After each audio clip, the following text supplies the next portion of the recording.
What's up guys, Hades here. Today I have a really cool video. VEX versus IMPK. We have red IMPK bottom left, VEX white top right. Now this is probably the second best match from this week. These are definitely both top 10 teams. Their limit is as high as they want to go really. But there's a lot of participation, almost 40 out of 40 on both, and high level play on both sides. Now, first thing to notice, Tower 1 was completely ditched by VEX. They had a strategic option to do this, and that's what they chose, which means they get to put extra players in the middle and extra players on the bottom, which is going to pay dividends for them in the next 10 minutes, because when you have 3, 4, 5 extra players on a side, it's hard to defend, it's hard to attack, it's hard to kill that much. And you can see they're already up in their face. They had very good reloads off the start, and it just makes it really hard because there's this group of 6 here and this group of 5 here, and they're fighting so many. All they can really do at this point is stall, or just ditch it and go to the middle, because it's now 2 red to 2 white, and it's all going to come down to middle. I've already kind of scanned through this game, and I know kind of the mistakes and the strengths that happens here. Now, the first kind of mistake is if they completely ditch a side, you only have to send maybe 1 or 2 people to guard it off the start. I would obviously say send more later, but if you're losing, you can't have too many players at a home tower, right? Most top teams have between 1 and 3 people at their home, but if they ditch their tower, then you only need 1 to 3 as well, and then you just have to match any rotation they want to make, either with teleports or movement. But this is going to be a big stalemate for very, very long time, and you're going to see here the bubble drops and attention becomes, well, tower's down, let's go for it. And you can tell this is a 3-minute timer, but if it starts and it drops below that, the supports are on, and you can see supports are on, and IMPK is still rallying. They do finally get it clear, but it's non-stop. This is a 5-minute push. If the supports are on, there's 5 minutes of hard pressure on a tower that you have to be mindful of. You literally have to keep clearing it until it's refreshed over and over for 5 minutes. And that's just the reality of it. There's no way around it. There's nothing you can do about it. It's just the way the game works. And you can see here on the second push, VEX gets it. And this is not going to hold well, because once someone owns the tower, now attention is split focus. What do I mean by split focus? Well, now IMPK is on the back foot, right?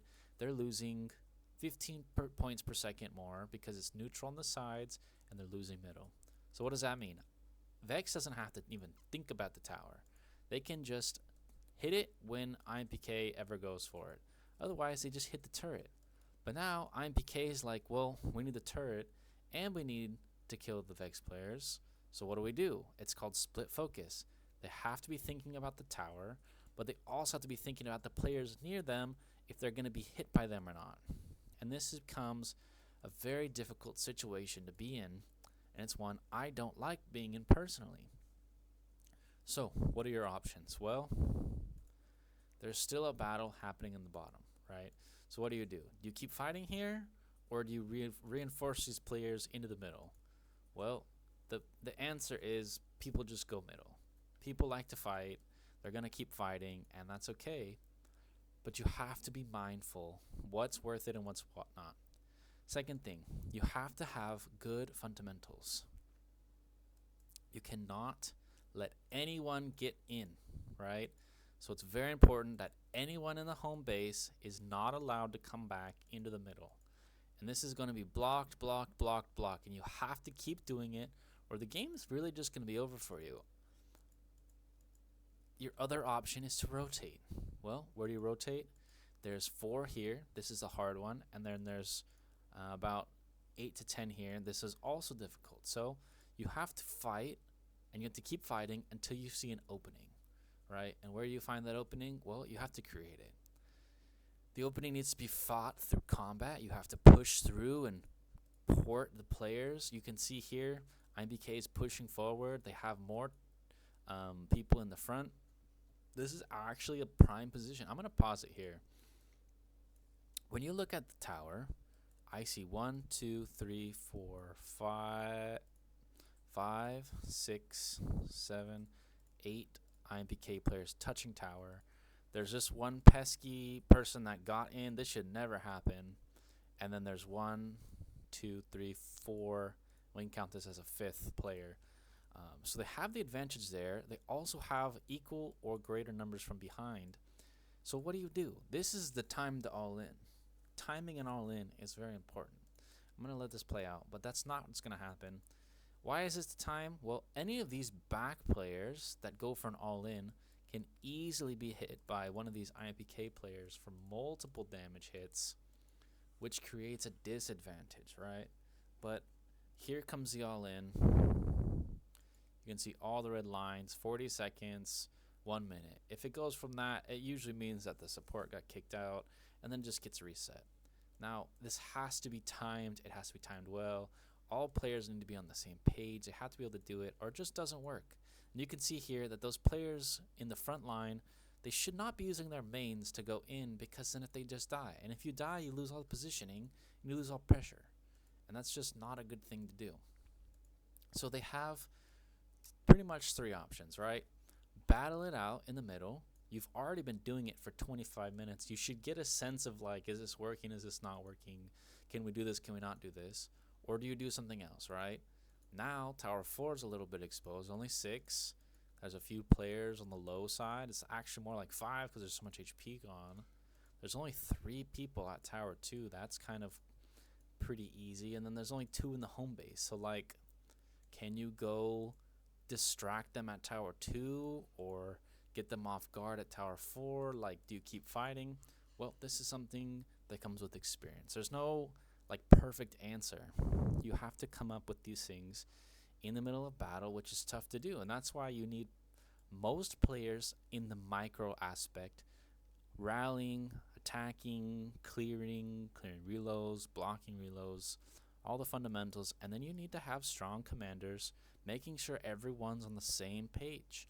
Because if everyone's not on the same page, a lot of this kind of devolves into just what I learned when I was a kid was bumblebee soccer, right? Everyone just kind of goes to the ball and you create this blob. And this is kind of what I feel here. Both teams just kind of fall to the middle into this big blob. Like, how many players are here? 25 to 30, and they still have yet to earn a single point from the center. So you either need to make a coordinated effort to get it, or you need to make a coordinated effort somewhere else, because this just isn't working. We're now at the 28-minute mark. You've been fighting here for 30 minutes, and no progress has been made. So you have to, at some point, make a decision. Well, we can't really beat a 1v1. Either our rallies aren't good enough, our builds are weaker, or just the players aren't as strong, and you have to make a play that's going to help you win. Another all-in here. Gets down to about 40 seconds. I believe it gets cleared. Yeah, 40 seconds clear. And again, the pressure is on. But once the pressure's on, these VEX players really understand, like, this is okay. This is fine. Another kind of new mistake I see is you'll see all these marches go in and instantly come back out. Red is sending more marches, but because they're so far back, like, this is 4th row. 4th row is so far away. You actually have to send it in when you own it.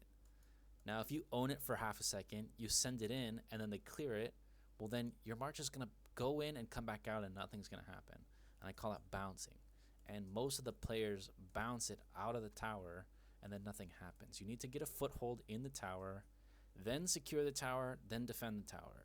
It's like a 3-step process. It's very hard to time, but that just comes with experience and practice. And you'll see a lot of these marches just boom, boom, boom, bounce, bounce, bounce. Some of them are getting cleared, but another 40-second try, and it just didn't work. And like I said, it's all about touching members. VEX has too many players just adjacent. Like, let's just say I'm right here, and I'm next to tower, and they go for an all-in, I can hit this tower 3, 4, 5, maybe even 6 times with my main march, and I'm just gonna port all those second, third, fourth. If those are in there, those are gone.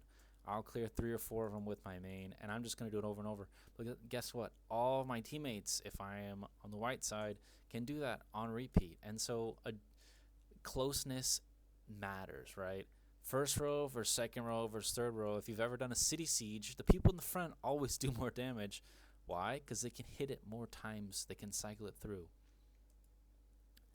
I've kind of gone on a tangent here, but the reason I've dived so deep into this like turret taking is I've been in this position. I've been in a finals, I think season 2, that was played out just like this, where we had control and all we had to do was clear the tower. Because guess what? VEX players, they don't care about anything. All they have to do is keep the tower and they win the game. And that's like, it's one-minded. It's very simple. They don't have to clear hits. Defend your castle, clear the tower. Defend your castle, clear the tower. And the game's over. Because if you just hold the tower for more time than they do, the game's over. Because guess what? Not a single play was made it to the whole game. And there was one kind of play at Tower 4 that just wasn't big enough to make a difference, and the game just kind of ends. Even at the end of the game, it never changes hands. Yeah, and it's just over. But very high level match. It might not have looked like it, and it's hard to break down in these massive fights, but the all-ins were actually quite good. The defenses were better than the all-ins, and that becomes the story of the match. And you can see here, there's no distinguishable difference. There's like 6 players in the million, and IMPK has 1, 2, 3, 4, 5, 6 in the million. Like nothing. It was not a player difference. It's just a macro strategic difference that ended up making a big difference in the game. And just holding middle for the entirety of the game pretty much became the entire point lead. If IMPK wanted to win, they had to take the middle tower. They just needed a cleaner all in at one point, and they would have taken it, and they could have really made this a difficult match. But if you guys like these kind of videos, let me know in the comments below, and I'll catch you guys in the next one.